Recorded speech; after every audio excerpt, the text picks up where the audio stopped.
స్థానిక సంస్థల ఎన్నికల నిర్వహణకు కానీ జారీ చేసే ఎన్నికల నోటిఫికేషన్ తేదీ నాటికి సెక్షన్ 11(1) ప్రకారం అర్హత గల నమోదైన ఓటర్లు అందరూ ఎన్నికల్లో పాల్గొనడానికి మరియు ఓటు హక్కు వినియోగించుకోవడానికి అర్హత కలిగి ఉంటారు అధ్యక్ష. అయితే 2024 సంవత్సరం ఆగస్టు నందు ఎలక్షన్ కమిషన్ ఆఫ్ ఇండియా జారీ చేసిన ఆదేశానుసారం ఓటర్ల జాబితా పొందుటకు ఎలక్షన్ కమిషన్ ఆఫ్ ఇండియాకు 60 రోజులు ముందుగానే లేఖ రాయాలి అధ్యక్ష. తదుపరి అప్పటి వరకు అందుబాటులో ఉన్న ఓటర్ల జాబితా అసెంబ్లీ నియోజకవర్గాల వారీగా ఇస్తారు. స్టేట్ ఎలక్షన్ కమిషన్కి సొంత ఓటర్ల జాబితా లేదు. ఓటరు నమోదు ప్రక్రియ ఎలక్షన్ కమిషన్ ఆఫ్ ఇండియా నిరంతరం చేపడుతుంది.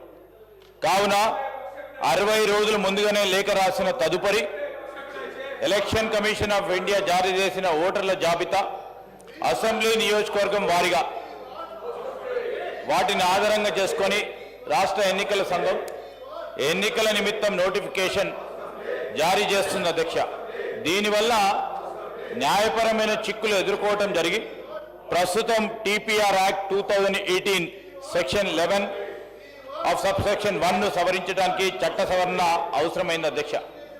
కావున ఎన్నికల నోటిఫికేషన్ ఇచ్చే నాటికి rule 22 of registration of electoral rules 1960 ప్రకారం అప్డేట్గా ప్రచురింపవలసిన ఓటర్ల జాబితాను ప్రామాణికంగా తీసుకొని సంబంధిత ఓటర్లకు ఎన్నికల పాల్గొనడానికి అవకాశం ఉండే విధంగా మరియు సాధ్యమైనంత వరకు ఎన్నికల నోటిఫికేషన్ జారీ అయ్యే నాటికి ఓటర్లను తీసుకోవడానికి కానీ ప్రస్తుతం సెక్షన్ 11(1) చట్ట సవరణకి ప్రతిపాదించబడేదైంది అధ్యక్ష. దీనివల్ల ఎలాంటి న్యాయపరమైన చిక్కులు కలిగే అవకాశం ఉండకూడదని ఈ బిల్లు యొక్క సారాంశం అధ్యక్ష. కావున ఈసీఐ జారీ చేసిన అప్డేటెడ్ మరియు ప్రచురింపబడ్డ ఓటర్ల జాబితా ఆధారంగా రాష్ట్ర ఎన్నికల సంఘం ఎన్నికల నోటిఫికేషన్ జారీ చేస్తూ ఉన్నది. దీనికి సంబంధించిన అంశం విషయంలో అందరికీ కూడా ఎన్నికలు ప్రజాస్వామ్యంలో పాల్గొనడానికి యాజ్ ఫార్ యాజ్ పాసిబుల్ అనే క్లాజ్ను పెట్టడం, అదే చిన్న చట్ట సవరణ చేయడం జరిగింది అధ్యక్ష. దీనికి కూడా అందరు సభ్యులు కూడా అనుమతిస్తారని ఆశిస్తా ఉన్నాను. నేను అదేవిధంగా గౌరవ సభ్యులను కోరుతా ఉన్నాను, దయచేసి స్పీకర్ గారి చైర్కి సహకరించమని.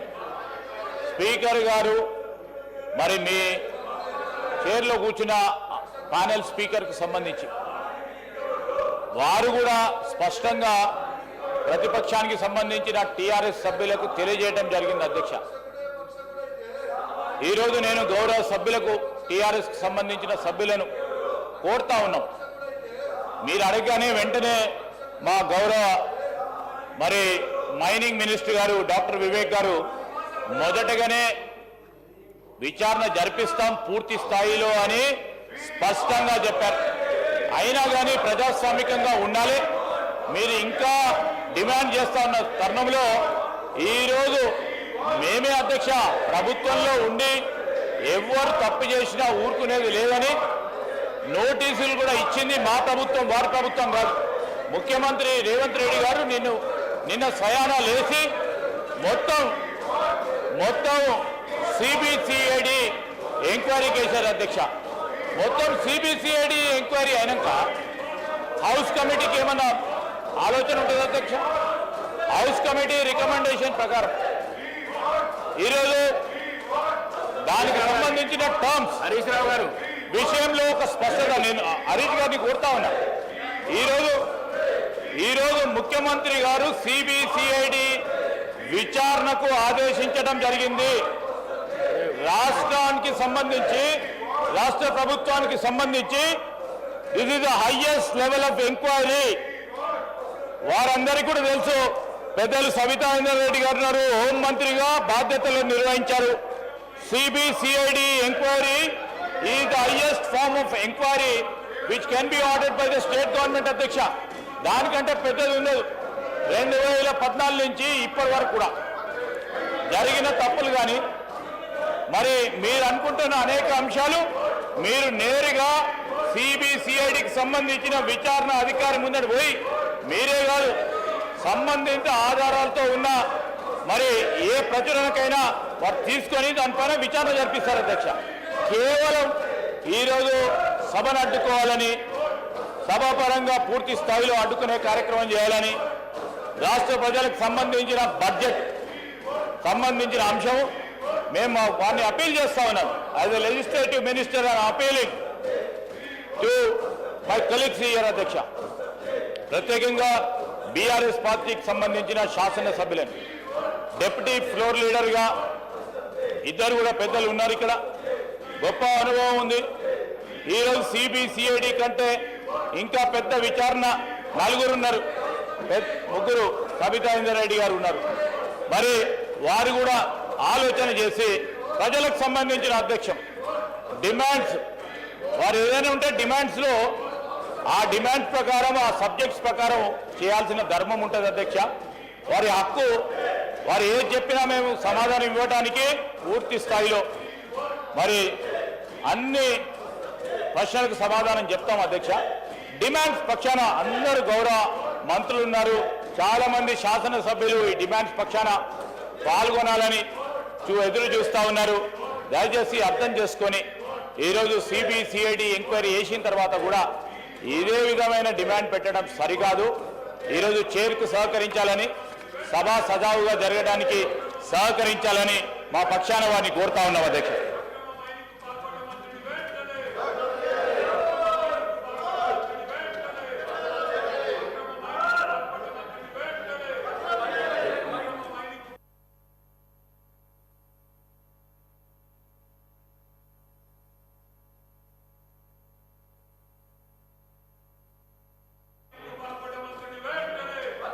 Now discussion on consideration of the bill.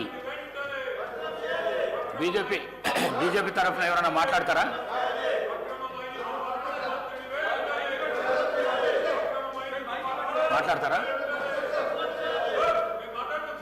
Samsivarao గారు మాట్లాడతారా?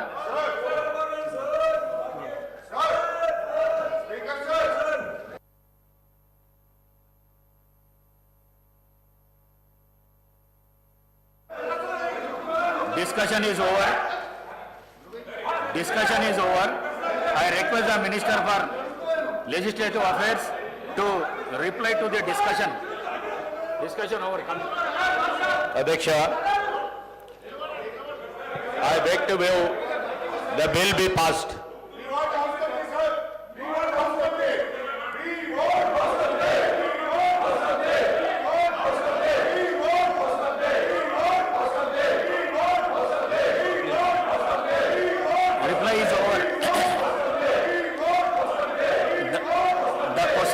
The Telangana Panchayat Raj Third Amendment Bill 2026 be taken into consideration.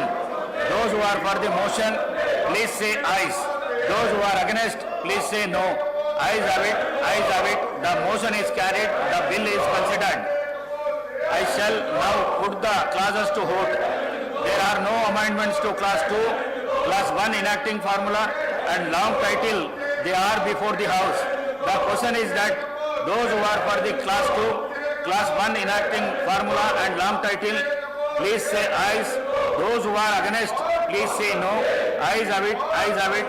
Class 2, Class 1 enacting formula and long title do stand part of the bill. I shall now request the Minister for Legislative Affairs to move the motion for passing the bill. Adhyaksha, I beg to move the bill be passed. Motion moved. The question is that the bill be passed. Those who are for motion, please say ayes. Those who are against, please say no. Ayes have it. Ayes have it. The motion is carried and the bill is passed.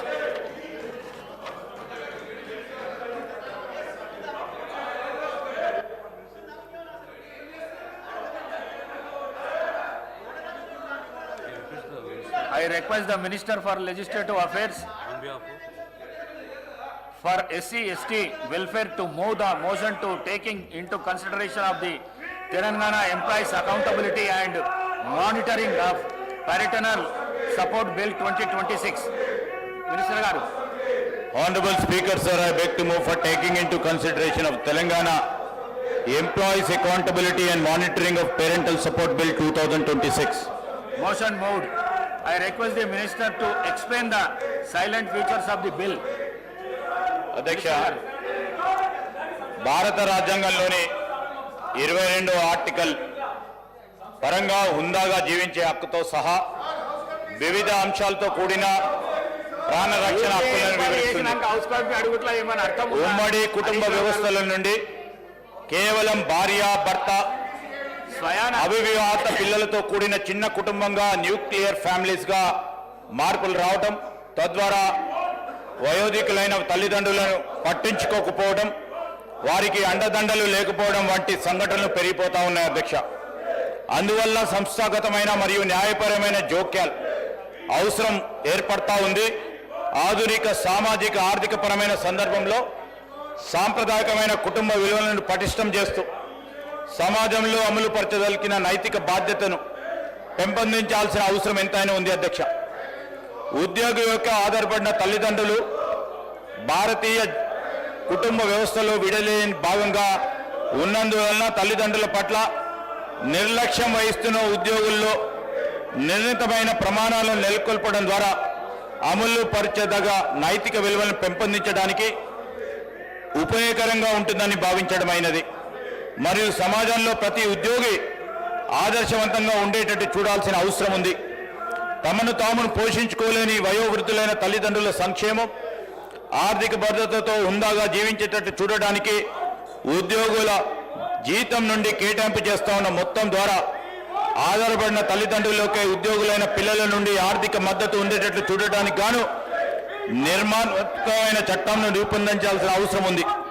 దీనికోసం వయోవృద్ధుల నుండి వచ్చిన అప్పీళ్లను విచారణ చేసి మరియు పరిష్కరించుటకు వయోవృద్ధుల కమిషన్ను ఏర్పాటు చేయవలసి వచ్చింది.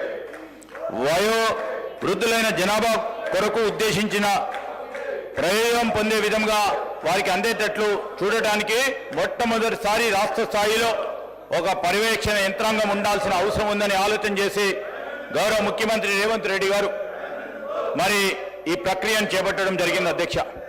2008 ఏప్రిల్ 2వ తేదీ నాడు మరి DWA1 శాఖ వారి GOMS 10 ద్వారా అమలులో తేబడ్డ తల్లిదండ్రులు మరియు వయోవృద్ధుల పోషణ మరియు సంక్షేమ చట్టం 2007లోని 56వ కేంద్ర చట్టం ఉన్నప్పటికీ ఉద్యోగులైన పిల్లలు, ముఖ్యంగా ప్రభుత్వం లేక ప్రైవేట్ రంగంలో నుండి జీతములు పొందుతున్న వారిపై ఆధారపడి ఉన్న తల్లిదండ్రుల పోషణ మరియు సంక్షేమం పట్ల జవాబుదారీతనం ఉండేటట్లు చూడటానికి గాను మరింత దృష్టి కేంద్రీకరించి అమలు చేయగలిగిన యంత్రాంగాన్ని ఏర్పాటు చేయాల్సిన అవసరం ఉందని మా ప్రభుత్వం తలంచింది అధ్యక్ష.